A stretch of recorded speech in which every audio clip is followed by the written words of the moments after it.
I used to call it piano PTSD because when I would sit down and the hands would shake, I've kind of built this story that like, well, you're not a pianist, you're a singer. Oh my God, I just played a song.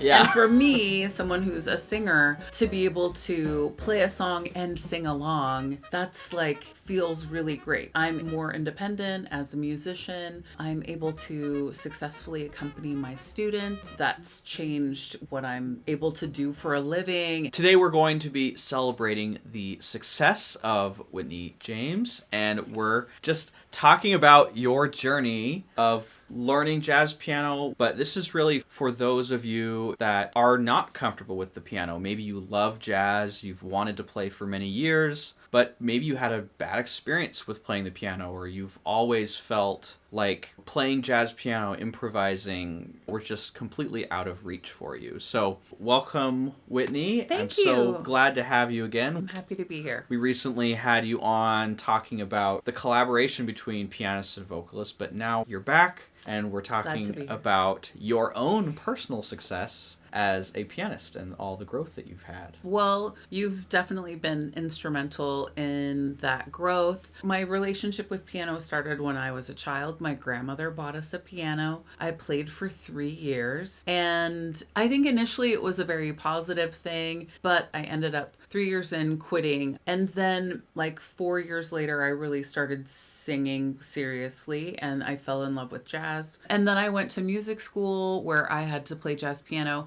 Even though I had played piano before, I really struggled, and it became a very negative relationship at that time. I started shaking when I had to sit down and play in class or for a test. And so I had all of this anxiety built up around piano. And I've kind of built this story that like, well, you're not a pianist, you're a singer, so you don't need to have those skills, was sort of the story that I had like set up around it for myself. I had so much panic when I had to play. I was really paralyzed. So it was really negative. I came to grad school where I met Michael, and for the first time in a long time had a very successful relationship with my keyboard skills class. And that started, I think, turning things around. I was still nervous and my hands would still shake. And then I started studying with Michael, first at school for 1 semester. And then after he graduated, I continued as his student. He recognized things about me, my hand shaking or my hand positioning, how close I was sitting to the piano, some, I guess, technique things that really started helping me calm down. And then as I continued with you as my teacher, practice started becoming enjoyable as I was more successful in using your method and your course. And so really things made a complete 180 for me.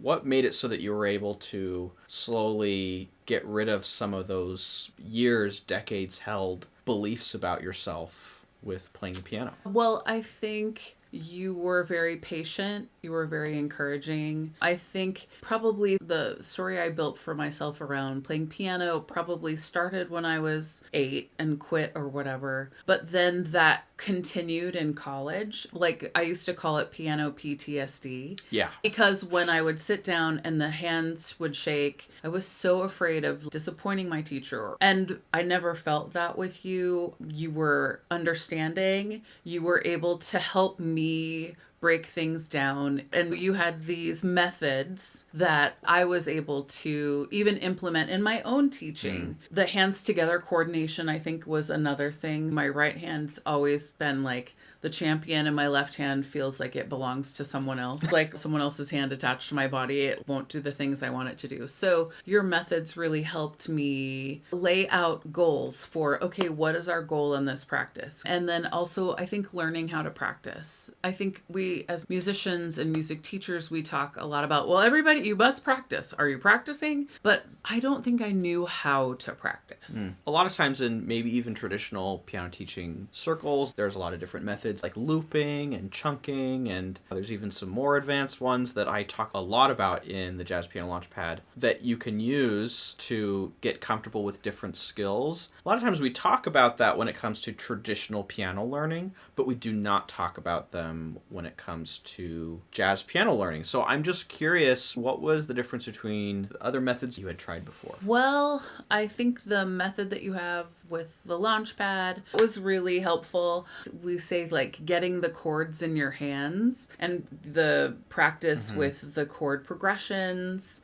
I think the method that you have has been really helpful for me to feel comfortable and get things in my hands rather quickly, and then reinforcing it with playing tunes that are in those keys. Yep. I think that's very helpful. It's like, here's level 1 with the harmonic scale exercise, and now we're going to reinforce your learning with playing a song, and immediately going from those exercises to being able to execute a song. You feel successful because you're like, oh my God, I just played a song. For me, someone who's a singer, to be able to play a song and sing along, that's like feels really great, because ultimately that's a huge goal of mine, is to get to the point where I would feel comfortable doing that on a very important gig. So I think that method of you feel successful because you're executing an entire song, one that you've heard for a very long time, like Blue Moon or Fly Me to the Moon or any of those wonderful standards that you have in the course. Yeah, and there are a lot of different ways that you can have fun when you're learning jazz piano. One can be from learning about something that's beyond your level, and there's this novelty attached to learning it. And I think that's the one that a lot of people focus on when they learn jazz piano. So they want to learn new types of voicings and complex voicings, and they learn about modes and scales and different pianists and licks. Yeah. And yeah, it's too much, but also it is one way that pianists have fun.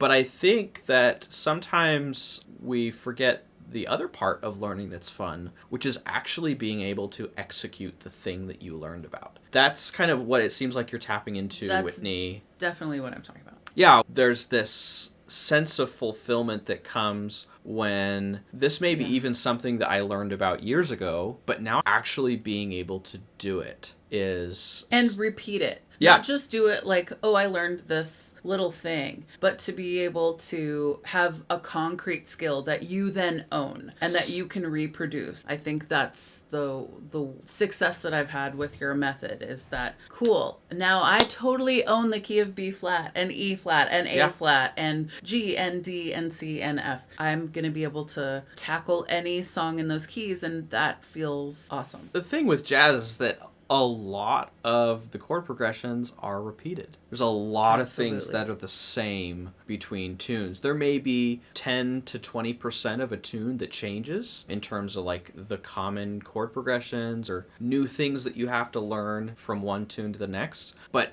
80 to 90% of the tune is core skills that you have to really master. And so like what saying, like when you have those skills that you now own, they're not just like things that you can try to get every time you play. Right. They're skills that you, like, no one can take them from you. That's what I love seeing with my own students, when there's something that they could not do before on their best day, and now on their worst day, they could do it. No problem. Absolutely. Yeah, and I think the way you've structured the course, it's very well paced, and who doesn't like to have that success, that feeling of success is very rewarding, and then you want to keep doing it because you're feeling and seeing the progress. I just wanted to put a plug in that you're hearing us talk a lot about the Jazz Piano Launchpad and the course, but there's also a free ebook that covers a lot of what we've actually already talked about. And so if you want to have access to that for free, just go ahead and go into the notes down below and you'll see a link to that, so you can start getting access to that. You can start the first steps of my method, which really will help you have that feeling of success with jazz chords that you may not have ever had before. So go ahead and make sure that you do that so you can take advantage of the learning, no matter if you decide that you want to go the next step and take the full course or not. So I'd love to talk about, how do you feel differently now that you have gone through these changes? Well, I'm more independent as a musician. I'm able to successfully accompany my students. That's changed what I'm able to do for a living and how I'm able to do it. Those are really invaluable to me as a professional musician. My arranging has become better. My chart work has become better. All of these skills have complemented other things that I do. For those of you who may be in this mindset of, well, I don't need to play jazz piano. That's a lie. Yeah. Don't tell yourself that lie. I think one of the most concrete things that is different is now before a gig, you can actually play through a lot of the chords. Yeah. And I'm able to, in time, sing through a song or find a chart or start listening to the chords and figuring out what they are. I don't need to be reliant on anyone else for some of the things that in the past I may have needed.